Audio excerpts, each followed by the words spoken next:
Now, can anybody tell me what this piece of equipment is right over here? What do you think it could be? Milk maker. No. Electrical? A what? Lights?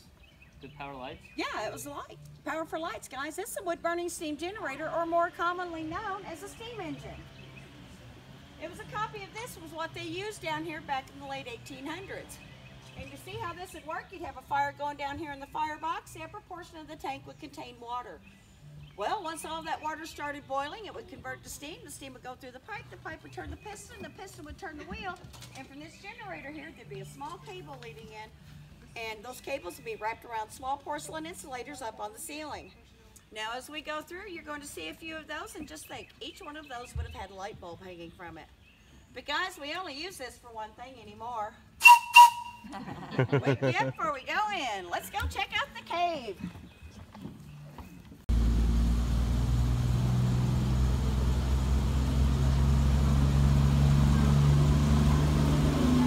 Well, your mom would be freaking right now. Oh, for sure.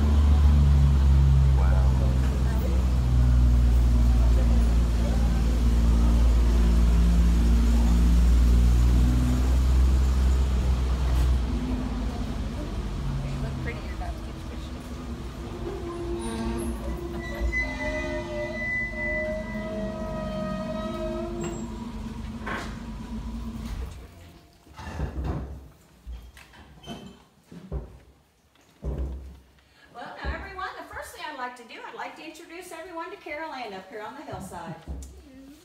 All right, now we're going to get a picture of everybody. So once you get beyond this area, it just goes pitch black. And guys, most animals that venture into a cave won't go much farther than this.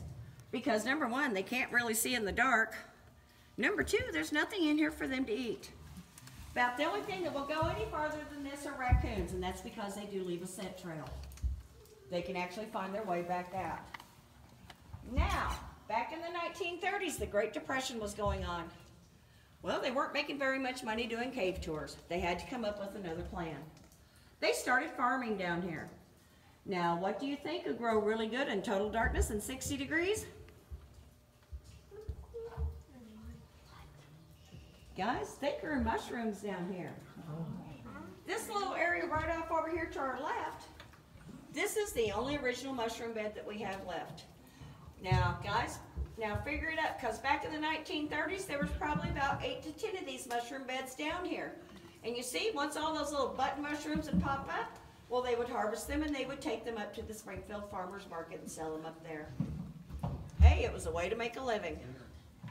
Now, guys, one reason I ask you not to touch here in the cave is because once you look up here above your head, you're going to notice how small and discolored all of these little formations are. Well, that's because for several years, this was a designated touch area here at Fantastic Caverns. They finally stopped doing the touching about 5 years ago. And you see, our formations are made up from minerals found in water droplets. So if there's an oil coat in the formation, there's nothing left for the minerals to stick to. So everything just drips straight off. But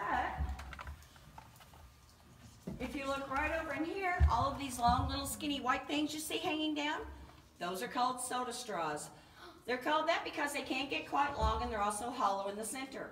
When they reach about 6 inches long, the bottom of them will close up and they will start forming on the outside. So at some point, all of these will become stalactites. Now, do you notice the length of these and how white they are? Yeah. Guys, all of these are approximately the same age as the ones right up above your head. So you can see the damage that it did do to our cave down through the years with all of the touching. Let's head on in.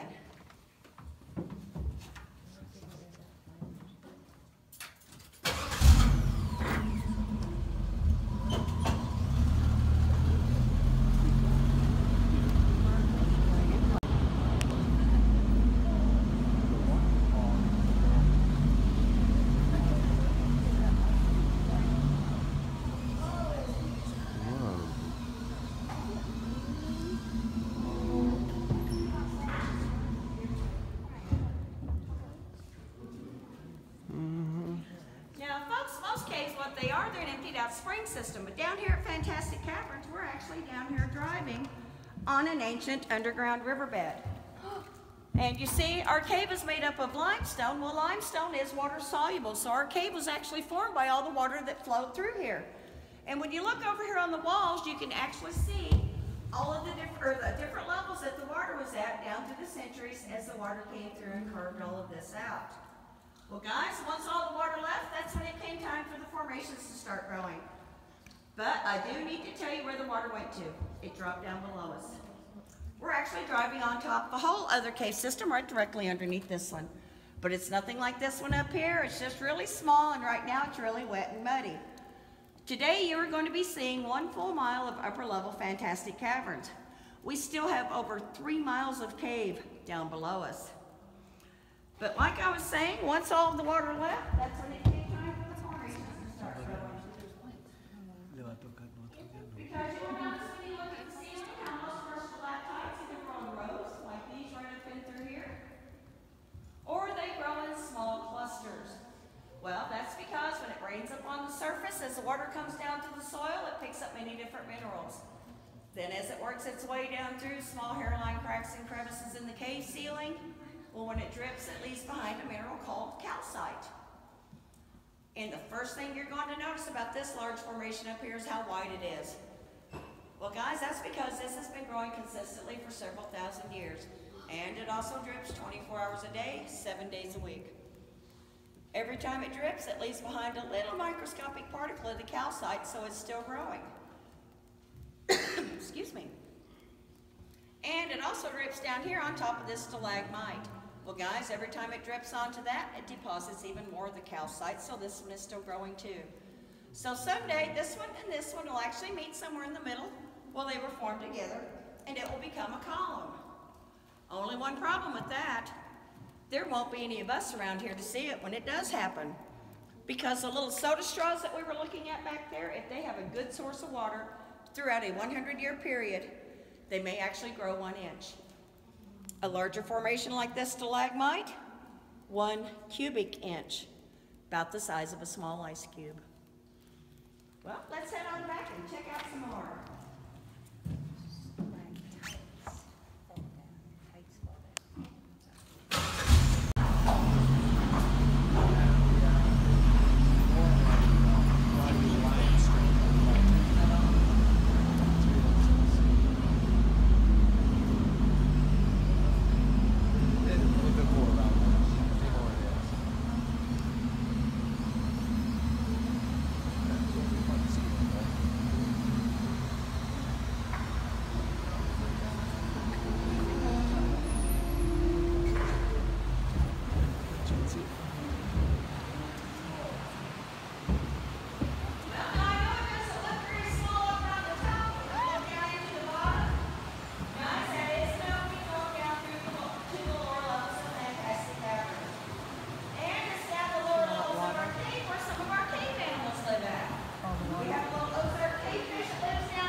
Problem was, next time it rained, all it did was pick up that trash and move it down underneath someone else. After some time goes by, it is going to mess with your drinking water. Here in Missouri, they have removed cars, refrigerators,